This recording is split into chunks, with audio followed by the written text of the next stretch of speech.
ज्ञान दाखवत की कॉन्स्टिट्यूशनल प्रोव्हिजन आणि एक शब्द काय वापरला अबँडन्ड रिस्पॉन्सिबिलिटी कलेक्टिव्ह रिस्पॉन्स नाही कलेक्टिव्ह वेगळं अबँडन्ड प्रिकॉशन नाही काहीतरी अबंडंट अबंडनची जी अबँडन्ड काहीतरी असे भलते इंग्रजीचे क्लासिक शब्द वापरायचे आणि आम्ही शाळेतच गेलो नाही असं वाटायला लागतं आणि मग घाबरून खाली बसतो. तर अध्यक्ष महोदय आम्ही खूप हुशार आहोत. आम्ही चांगल्या शाळेत गेलेलो आहोत. आम्ही आमचा बाप भलेही कोल्हाब्यात नसेल कुठेतरी गावी जन्माला आला असेल पण आज तुम्ही वापरलेला इंग्लिश शब्दाचा अर्थ काय एवढं आम्ही तुम्हाला विचारायला उभं राहिलो. पण कळणार शशी थरूर पण उत्तर आता मी शशी थरूरला पाठवतो ईमेल याचा अर्थ पाठवा म्हणून कारण का जीपॅट वगैरे काय येत नाही ते चॅट जीपीटी मध्ये होतो अर्थच कळत नाही.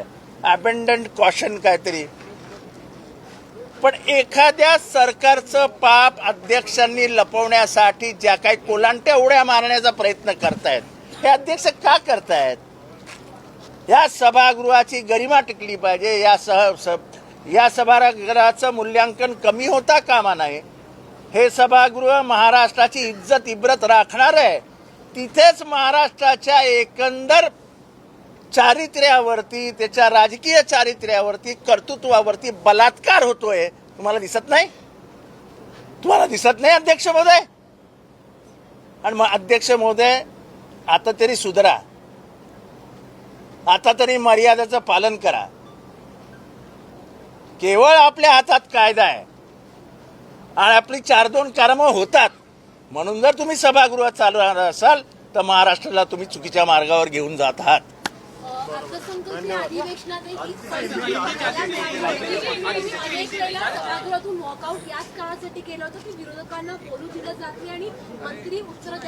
आमचे माईकच सुरू नसतात. अर्ध्या वेळी आपण पाहिलं असेल आम्ही जेव्हा हरकत घेतो पॉइंट ऑफ प्रोसिजर विचारतो ते होत नाही. आमचं ऑफिस असून दिलेलं नाहीये. मुख्य गोष्ट हीच आहे की हुकुमशाही चाललेली आहे आणि नुसतं आम्हाला सगळंच माहिती आणि आम्हीच सगळं चालू शकतो ह्या थाटात सगळं चाललंय. पण हे सगळं होत असताना मी परत एकदा विचारतो जर मुख्यमंत्री स्वतः उत्तर देऊ शकतात एवढा सगळा कारभार सांभाळून म्हणजे कारभार काही चांगला नाही सांभाळतात पण तरी पण सांभाळत असतील जे काही तर मग उपमुख्यमंत्री का घाबरतात तिथे बसायला.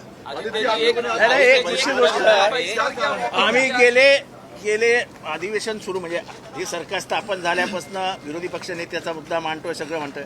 आम्हाला एक साधं कार्यालय जिथे आम्ही जेवू शकतो ते देण्यासाठी देखील हे सरकार तयार आहे. मी आज सरकारला सांगतो वेळेत कार्यालय द्या नाही तर येत्या काही दिवसात जिन्यावर बसून जेऊ. टायमिंग जाहीर करू 1:30 वाजता सगळ्या आमदारांनी जिन्यावर या आणि महाराष्ट्राला कळवू की जिन्यावर बसून जेवतायत आमदार. जीना इसी का नाम है. जीना इसी का नाम. मला मांडायचं एक मिनिट आदित्यजी एक प्रश्न आहे. शिंदे सेनेकडनं एक कार्यालयाची चाचपणीसाठी जागा पाहिली जाते. असं आहे एक नवीन मुद्दा हा मला मांडायचा आहे की आपल्या महाराष्ट्राच्या विधिमंडळाची अतिशय उज्ज्वल अशी परंपरा आहे. बोलण्याकरता परंपरा नाहीये. सत्ताधारी पक्ष आणि विरोधी पक्ष यांनी परस्पर एकमेकाचा मान सन्मान राखला पाहिजे. त्याच्या अधिकारांचं रक्षण केलं पाहिजे. परंतु या अध्यक्षांकडून आणि या विधिमंडळाकडून या सरकारकडून इतका जुलूम आणि इतकं चुकीचं काम होतंय. 2022 साली उद्धव बाळासाहेब ठाकरे यांचा पक्ष हा फोडला गेला चोरला गेला आणि उद्धव बाळासाहेब ठाकरे यांच्याबरोबर राहिलेल्या आमदारांना विधिमंडळामध्ये जे हक्काचं कार्यालय मिळायला पाहिजे होतं ते 2022 पासून आजपर्यंत 2026 पर्यंत आम्हाला विधिमंडळ कार्यालय मिळालेलं नाही. आज विधानसभेतला सगळ्यात मोठा विरोधी पक्ष हा शिवसेना उद्धव बाळासाहेब ठाकरे हा पक्ष आहे. या पक्षाला आज तागायत कार्यालय मिळालेलं नाही. विरोधी पक्ष नेता आम्ही काही सांगायला गेलो तर तुम्ही रडगाणं गाता. तुम्ही कसल्या मागण्या मागता. लाजा वाटल्या पाहिजे सरकारला लाजा. आपण हेही बघितलंय की शेतकरी कामगार पक्षाचे 2 आमदार त्यांचं कार्यालय जनता दलाचा आमदारच नव्हता त्यांचं कार्यालय अन्य त्या ठिकाणी जनसुराज्य पक्ष त्याचं कार्यालय आजही त्या कार्यालय विधान भवनामध्ये अस्तित्वात आहेत. आणि ज्या पक्षाचे सगळ्यात जास्त विरोधी पक्षाचे आमदार त्या पक्षाच्या पदाधिकाऱ्यांनी कार्यकर्त्यांनी नेत्यांनी 1000 वेळा अध्यक्षांच्याकडे जाऊन विनंती करून पत्र देऊन सुद्धा आज तक कार्यालय मिळालं नाही. ह्या केवळ अत्याचार अन्याय हा आमच्यावर होतो असं नाही तर हा लोकशाहीवरचा घाला आहे, हा लोकशाहीवरचा दरोडा आहे. हे दरोडेखोर लोक आहेत आणि म्हणून केवळ आमदार खासदार पळवून दरोडा घालत नाही आहेत, तर आमच्या विरोधी पक्षाच्या हक्कांवर पण दरोडा घालण्याचं काम यांचं होतंय. किती सहन करायचं, कसं सहन करायचं, कसं विधिमंडळामध्ये बसून कामकाज करायचं, कसा नाहिरे वर्गाचा आवाज उठवायचा. लोकांना वाटतं की आम्ही नाहिरे वर्गाचा आवाज उठवण्यामध्ये आम्ही कमी पडतो म्हणून तुम्ही आम्हाला प्रश्न विचारता, पण साधं कार्यालय सुद्धा आम्हाला मिळत नाही, इथपर्यंत आहे. आणि सगळ्यात मोठी गंमत, जनसुराज्य पक्षाचे 2च आमदार आहेत, त्यांना कार्यालय दिलं अध्यक्षांनी आणि त्या कार्यालयाचं उद्घाटन मी स्वतःहून माझ्या डोळ्याने बघितलंय. राज्याचे मुख्यमंत्री आणि विधानसभेचे अध्यक्ष जाऊन उद्घाटन करतात. जो सगळ्यात मोठा पक्ष आहे त्याला तुम्ही कार्यालय देत नाही, तो त्याचा वैधानिक अधिकार आहे. आणि म्हणून अशा पद्धतीनं कामकाज चाललंय. उभं आलाय या सभागृहामध्ये बसणं आणि ह्यांची ही कार्यपद्धती चालणं, हे जे काय सांगतायत की अशा पद्धतीनं मंत्री वाटप केलं जातं कामकाजाचं. आम्ही या सभागृहामध्ये 30-30, 35-35 वर्ष बसलेलो आहोत. अध्यक्षांनी एक उदाहरण दाखवा चला की तो खरोखर मंत्री गैरहजर असेल एकाच दुसऱ्या दिवशी, तर तात्पुरतं त्या कामकाजाचा कुठल्या तरी एखाद्या मंत्र्याला तात्पुरतं पत्र दिलं जातं आणि ते अध्यक्षांना अवगत केलं जातं. दर अधिवेशनला हे खातं तात्पुरतं ह्या मंत्र्याकडं, हे खातं तात्पुरतं त्या मंत्र्याकडं. कुठे नियमात दाखवावं, त्यांनी दाखवावं. आमच्याही त्यांनी या माहितीमध्ये भर टाकावी. उगाच 19ला हे घडलं, 20ला ते घडलं, जाणीवपूर्वक 19-20 आणि 21 याचा पाडा वाचून आपलं पाप लपवण्याचं काम सुरू आहे. आणि म्हणून या हत्याराच्या विरोधात आम्ही बाहेर आलेलो आहोत.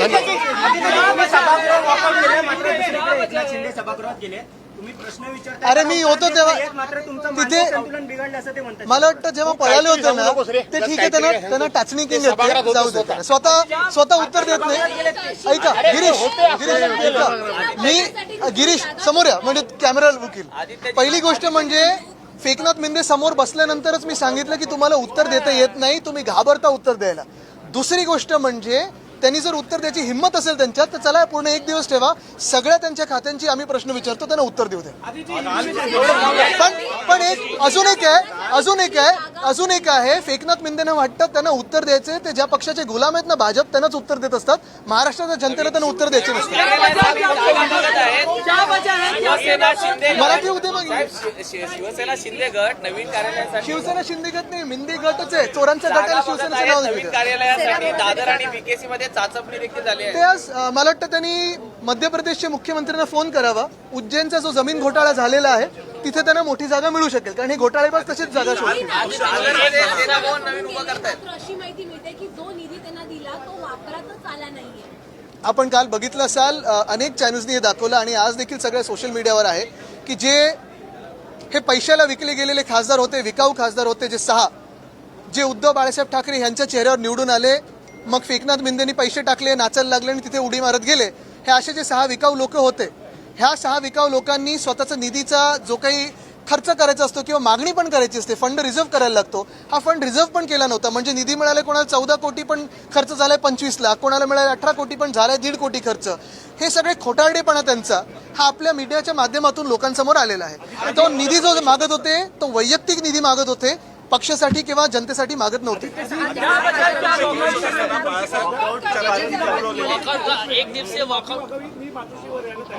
मला वाटतं माफी आम्ही जनतेची मागत आहोत, कारण ह्या नालायक लोकांना आम्ही तिकीटं दिली आणि ह्या विकाऊ लोकांना आम्ही तिकीटं दिली. हे जिंकून आले ते उद्धव बाळासाहेब ठाकरे पक्षाच्या चेहऱ्यावर, उद्धव बाळासाहेब ठाकरेंच्या चेहऱ्यावर आणि भाजपच्या विरोधात. मी अजूनही त्यांना आज पण चॅलेंज देतोय, जो काही त्यांना निधी मिंदेंकडून मिळाला असेल त्यांनी तो सगळ्या निधीचा वापर करावा आणि भाजपच्या चेहऱ्यावर पुन्हा एकदा निवडणूक तिथूनच लढवून दाखवावी प्रत्येक 6च्या 6 जणांनी. चला आत्ता राजीनामा द्या, आपण लढूया, ताबडतोब द्या राजीनामा. किसने? कौन कहाँ सावली में कहा उन्होंने? वो डांस बार पता है ना आपको? आपने एक से जो है बहिष्कार किया है, इसके पीछे कारण क्या है? बहिष्कार का कारण यही है, आज हमने जो वॉकआउट किया है इसलिए किया है क्योंकि हर अधिवेशन देखे तो 2022 से जब से सरकार को इन्होंने गिराया, गद्दारों ने गिराया, तो हर अधिवेशन में फेकनाथ मिंदे खुद की जिम्मेदारी को टालते हैं. जो भी सवाल आते हैं, जो हम सवाल पूछते हैं क्वेश्चन आर्मी, ये सारे सवाल जनता के हैं, ये महाराष्ट्र के सवाल है और उनका जवाब अपेक्षित है। लेकिन हर एक अधिवेशन में आप देखें, हर एक सेशन में देखें, हर एक सत्र में देखें, तो ये किसी ना किसी को अधिवेशन मंत्री बना दे गए कि आज ये जवाब देंगे, आज वो जवाब देंगे। तो आपने क्यों रखा है वो डिपार्टमेंट भाई? वो डिपार्टमेंट भी दे दो ना आप उनको परमानेंटली।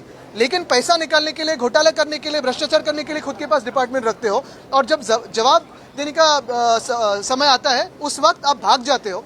अगर आपको जवाब देना आता नहीं है तो क्यों बनते हो उसके मंत्री? अगर आज की स्थिति में देखें तो मुख्यमंत्री महोदय स्वयं खुद के जो डिपार्टमेंट से उनका जवाब देते हैं। अगर सीएम साहब दे सकते हैं तो आप क्यों नहीं दे सकते? क्या कमी है आप में कि आप दे नहीं सकते? कॉन्फिडेंस की कमी हो तो मैं समझ सकता हूँ।